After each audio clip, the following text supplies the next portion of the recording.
e política. José Mauro, seja bem-vindo aqui à nossa programação da BMC News. Olá, boa tarde, é uma satisfação voltar a conversar com vocês aí. José Mauro, vamos começar falando sobre a Petrobras. A gente já está agora no período eleitoral, oficialmente falando, né? E a gente sabe que uma das cartas na manga que o presidente Jair Bolsonaro tem muito utilizado tem sido essa questão da Petrobras, da redução do preço dos combustíveis. Lembrando que, por um outro lado, a gente também tem, né, a questão da paridade internacional de preço. Lá fora a gente tem o combustível caindo, não é só a cotação do petróleo está caindo, isso vai refletindo também no combustível não só aqui do Brasil, mas em outros lugares. Você acredita que essa proximidade com as eleições e a coincidência dessa questão desse ajuste técnico, de acordo com vários analistas, se trataria apenas de um ajuste técnico e não politizado? Até que ponto isso pode ser benéfico e realmente conseguir reverter ali em resultados de voto para o presidente Jair Bolsonaro? Olha, de fato, tem havido aquilo que a gente pode chamar de uma coincidência feliz, né, para o governo, no sentido dessa queda bastante significativa que houve nos preços do petróleo no mercado internacional, né? A gente tem a paridade do preço da gasolina no Brasil em relação ao internacional pela taxa de câmbio e pelo preço da gasolina no mercado internacional. E em ambos os casos, a tendência nos últimos dias e nas últimas semanas foi de queda expressiva, né? Então, acho que a ideia de que isso possa ter alguma implicação política, ela assim, faz sentido que isso seja discutido, mas o fato é que existe respaldo técnico para o movimento de redução dos preços. Eu diria que a gente tem visto, né, nos últimos dias, isso tem se intensificado e a tendência é que aumente até a véspera da eleição e até a data da eleição, o questionamento em relação ao impacto político, ao impacto eleitoral que essa dinâmica econômica possa ter, né, não apenas em relação à queda dos preços dos combustíveis, mas toda essa percepção mais positiva das pessoas em relação à evolução da economia, né, no âmbito do emprego, no caso dos beneficiários também do auxílio emergencial que vão receber. Quer dizer, acho que essa é uma discussão em aberto, certamente existe alguma implicação, né, existem alguns analistas que defendem que a vontade do eleitor na urna ela é derivada fundamentalmente de temas econômicos, então é claro que a melhora de percepção econômica tende a ter alguma contribuição, mas é difícil dizer o quão decisivo isso vai ser para o processo eleitoral de fato, né? A eleição é uma eleição bem disputada, bem polarizada, bem aberta, esse é um fator que vai ser importante, difícil afirmar que ele vai ser efetivamente decisivo. Ô José Mauro, boa tarde, e a gente tem a impressão, né, parece que até agora, pelo menos, todo esse esforço do governo aí para tentar mudar o cenário eleitoral não se concretizou. A gente não sabe se vai se concretizar, mas a verdade é que pesquisa após pesquisa, agora elas ficam mais a gente vai ter mais pesquisas aí, né? Inclusive uma divulgação do Datafolha hoje, mas elas não refletem aí todo esse, digamos, investimento do governo aí com essas questões que já foram citadas por você, né? Questão de combustível, o Auxílio Brasil. Quer dizer, ainda devem aparecer os reflexos desses benefícios ou não, hein? Olha, eu entendo que à medida em que o eleitor vai se preocupando mais com a eleição, né? Porque tem algumas questões que elas são importantes da gente discutir um pouco mais. Quer dizer, a primeira coisa, a eleição não é importante para todo mundo da mesma forma, né? Para nós que estamos no mercado financeiro, a gente já está discutindo esse assunto exaustivamente desde o início do ano, né? Desde o ano passado, todos os temas relacionados com a possibilidade de emergência de terceira via, se a eleição seria ou não polarizada. O eleitor mediano, né? O indivíduo que, digamos, decide a eleição, ele tem uma tendência a se preocupar com esse assunto muito mais às vésperas da realização do pleito, né? O que até eu diria faz um certo sentido, né? Na nossa vida profissional, esse tema é super relevante, mas para o indivíduo médio não necessariamente. Até, né? Mas não está no dia a dia das preocupações dele. Então, eu acho que o balanço da percepção do eleitor médio com a sua decisão do voto, ele ainda não está completamente construído, né? Essa de novo, é uma discussão que a gente também tem de maneira bastante frequente nos anos eleitorais, nos períodos eleitorais, que é até um determinado momento, as pesquisas ainda têm um componente razoável de recall, né? O que significa um componente razoável de recall? Quer dizer, o eleitor tende a se mostrar mais inclinado a votar naqueles candidatos que ele conhece melhor, né? O que não necessariamente iria ser a realidade na véspera da eleição. Quer dizer, então, usando uma abordagem bastante simplificada, quer dizer, uma pesquisa feita há 3, 4, 5 meses mostrava isso claramente, né? Quer dizer, essa alternância de escolha entre o Lula e o Bolsonaro, né? Ah, não, eu não quero votar em um, então eu voto no outro, eu não quero votar no outro, eu quero votar em um, né? Tudo isso tem muito por trás, inclusive da questão da discussão da viabilidade eleitoral da terceira via. Mas agora que a gente já está mais perto da eleição, houve efetivamente uma consolidação em torno dessas duas candidaturas, né? Agora, claramente, a distância para o terceiro é uma distância grande, né? Em política nada é impossível, essa é a parte mais legal da política, mas evidentemente a gente tem que trabalhar com probabilidades, e quem nos dá as probabilidades são justamente as pesquisas, e as pesquisas apontam, né, para uma probabilidade maior dessa disputa. Então, à medida dessa disputa polarizada, dessa disputa entre Lula e Bolsonaro, à medida que a gente vai se aproximando mais da data da eleição, o eleitor tende a pensar mais sobre o assunto, né? Uma coisa que me parece estar bastante já mapeada, né? Por exemplo, as eleições, num ano como a gente tem no Brasil, uma eleição que é de presidente, governador, senador e deputado ao mesmo tempo, né? Federal e estadual, há uma clara preocupação do eleitor maior, por exemplo, a eleição da presidência, ele vai deixar para se decidir para quem que ele vai votar para deputado muito mais em cima da hora, eventualmente até no próprio dia, né? Tem uma construção do voto para o legislativo no próprio dia. Então, tudo isso tem uma grande importância, né, na formulação das expectativas em relação ao resultado eleitoral. Então, à medida que esse dia está chegando, né, hoje é 18 de agosto, né, os dois turnos da eleição vão transcorrer entre 1 mês e meio e 2 meses, 2 meses e pouco a partir de agora. É natural que o eleitor vá se preocupar mais com esse assunto e talvez ele seja efetivamente mais sensibilizado por temas sobre os quais ele não pensou exatamente no contexto da eleição. Então, entre eles, a questão econômica, né? É uma disputa eleitoral, né? Quer dizer, cabe ao governo tentar o máximo possível capitalizar os benefícios e cabe à oposição tentar o mais possível descaracterizar esse benefício como sendo, entre aspas, uma responsabilidade do governo, né? A gente percebe claramente o discurso das pessoas vinculadas à candidatura da oposição são muito na linha de, o governo está tentando fazer isso como uma manobra eleitoral, mas não vai ter sustentabilidade para isso no ano que vem, né? Essa é a característica mesmo natural da disputa eleitoral, né? Quer dizer, então, o governo tentando, isso também é bem típico de ciclos políticos, né? O governo tentando absorver os dividendos políticos dos ganhos, eventualmente no caso econômicos, e a oposição tentando descaracterizar isso. Eu acho que essa é a disputa, de fato, que a gente vai ter durante as próximas semanas, uma resposta que ainda não está clara, uma resposta que ainda não está dada, mas que aponta efetivamente para um processo eleitoral que tende a ser equilibrado, né? Acho que essa é a ideia central nesse momento. Acho que a eleição guarda ainda um grau de imprevisibilidade elevado. Agora, José, falando um pouquinho sobre essa questão do Auxílio Brasil, né, tentando interpretar ali na prática o que ele pode representar de resultado nessas eleições. A gente sabe que teve aí um aumento por parte do governo federal, né, do valor do Auxílio Brasil, até então para o dia 31 de dezembro. A gente sabe que o presidente Bolsonaro já está falando de continuar com esse auxílio. Isso tem sido uma grande questão, porque não sabe se vai ter espaço para pagamento e tudo mais, assim como também candidatos já têm falado em manter, mas tudo isso é uma incerteza, como você bem falou. Acho que tudo que a gente mais tem nesse quadro atualmente é incerteza. Mas na prática, você acha que esse Auxílio Brasil pode realmente ter vindo como um apaziguador de uma fatia ali da população que tende a votar no ex-presidente Lula, dado já histórico, enfim, tudo que a gente tem acompanhado?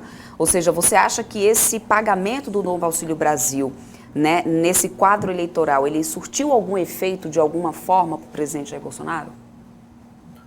Olha, este ano ele teve uma série de particularidades, digamos assim, né?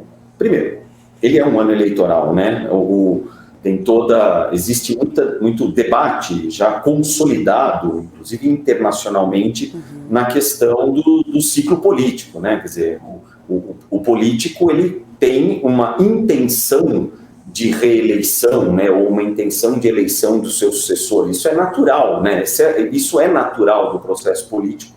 Então, isso se aplica também para os Estados Unidos, se aplica para os países europeus, quer dizer, há uma expectativa de maturação das políticas no ano de eleição para que isso tenha uma implicação política favorável, né, uma implicação eleitoral favorável. Isso é em qualquer governo e em qualquer lugar, né? Todo e qualquer governo tem a intenção primeira de se reeleger ou de eleger o seu sucessor. Isso sempre é uma verdade. No nosso caso, quer dizer, esse ano a gente teve então, nós começamos discutindo a questão dos preços dos combustíveis. A gente passou uma boa parte desse ano com os preços dos combustíveis subindo, acompanhando uma alta substancial do preço da gasolina no mercado internacional e uma alta, por uma parte do tempo, também da taxa de câmbio, que são os dois formadores do preço da gasolina no mercado doméstico. A partir de determinado momento deste ano, a gente voltou a ter valorização do câmbio, né? O câmbio teve a taxa de câmbio teve uma queda importante, chegou a atingir 5,60, quase 5,70, voltou para a faixa perto de R$5, agora está numa faixa em torno de 5,20, quando a gente fala da relação dólar real. Então isso reduz a pressão de alta sobre a gasolina e, em paralelo, a gente teve uma queda bastante importante do preço do petróleo, sucedendo aquela alta anterior, né? Então, em função da guerra da Rússia com a Ucrânia, uma série de fatores que vocês também vocês já discutiram de maneira bastante frequente, né? Então, o petróleo também chegou a bater acima de $120 o barril, havia todo um debate sobre a possibilidade dele ir para 150, 180, 200, e o fato é que ele voltou para a faixa de 88, 90, que é mais ou menos onde ele está hoje, né? Então, essa queda ajudou aí a permitir essa redução, que acabou sendo uma redução fundamentada, né?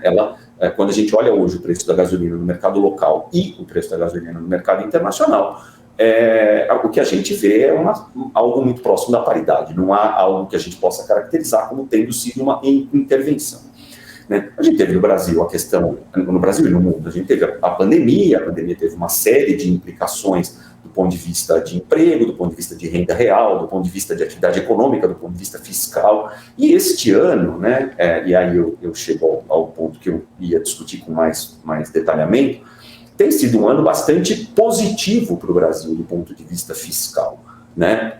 Muito além daquilo que se estimava no ano passado, por vários fatores. Um deles é a própria incidência da inflação sobre as receitas versus a incidência da própria inflação sobre as despesas, que gera uma dinâmica benigna, né, do ponto de vista de resultado fiscal, mas não só isso, a gente teve inúmeras surpresas positivas, digamos assim, em relação à arrecadação tributária e também ao resultado fiscal. E à medida em que houve essas surpresas, elas deram espaço para a utilização desses recursos excedentes ao que havia sido estimado, né? Lembrando que a coisa de um ano atrás, quando a gente falava numa estimativa de resultado fiscal para 2022, o consenso do mercado era um número bem pior do que o que a gente vai ter esse ano, mesmo sendo adotado o auxílio emergencial. Então, é fato que houve uma melhora substancial na dinâmica fiscal. E aí, ao haver essa dinâmica, o governo e o sistema político como um todo, né, porque de fato não foi só o governo federal, foi também uma decisão do próprio Congresso Nacional, passou a ter a escolha de utilização desse excedente, né? E a escolha acabou sendo direcionada para um segmento da sociedade que é um segmento bastante necessitado, né? Então há uma justificativa também, de novo, no âmbito do próprio cenário geral, mas claro, toda e qualquer escolha política tem uma implicação distributiva, e qualquer escolha política em ano eleitoral tem uma implicação potencial eleitoral. Então, assim, né, o resumo para mim é uma discussão normal, né, papel de quem está na oposição questionar o caráter eleitoreiro, isso é sempre verdadeiro, né? Quer dizer, eu sempre consideraria eleitoreiro uma decisão estimulativa caso eu estivesse na oposição, e sempre consideraria normal caso eu estivesse no governo. E a gente pode olhar isso retrospectivamente no Brasil, ou pode olhar, né? A gente vai ter as eleições midterms agora nos Estados Unidos, né? E o governo americano está atuando de maneira bastante ostensiva, também com vistas a reduzir o preço dos combustíveis dos Estados Unidos, né? A utilização de reservas de reservas de petróleo, né? De reservas estratégicas, quer dizer, mas isso gera bem-estar para a sociedade, o fato de ele estar conseguindo reduzir o preço. Gera também, mas isso vai ter impacto eleitoral. Então, grosso modo, é a mesma discussão, né? Então, assim, né, em resumo, não havia a previsibilidade a priori de que nós teríamos essa disponibilidade maior do ponto de vista fiscal. Havia projeções muito mais cautelosas no ano passado, né, no final do ano passado, ainda no início desse ano. À medida em que os resultados foram se confirmando bem mais favoráveis, teve surpresa de receita, teve uma série de leilões de concessão, teve uma surpresa positiva de crescimento econômico, né? No ano passado falava-se até na possibilidade de crescimento negativo, hoje já se fala em um crescimento acima de 2%, isso tem uma implicação grande sobre a receita, né? Esse excedente de receita, a utilização dele é uma prerrogativa do governo, e a prerrogativa sendo usada dessa forma, né? De novo, então, todo e qualquer debate acaba tendo algum tipo de contaminação, digamos assim, no ano eleitoral, mas, ao mesmo tempo,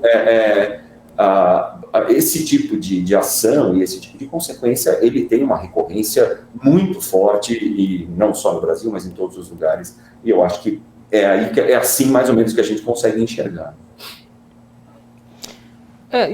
O José Mauro, você usou bastante a palavra surpresa, né, para falar sobre essa questão desses dados fiscais. E aí, por que surpresa é a minha pergunta, né? Aí, do que a gente pode atribuir esses números? É um bom trabalho feito pela equipe econômica do governo? Enfim, aqui você atribui aí para chamar de surpresa esses números?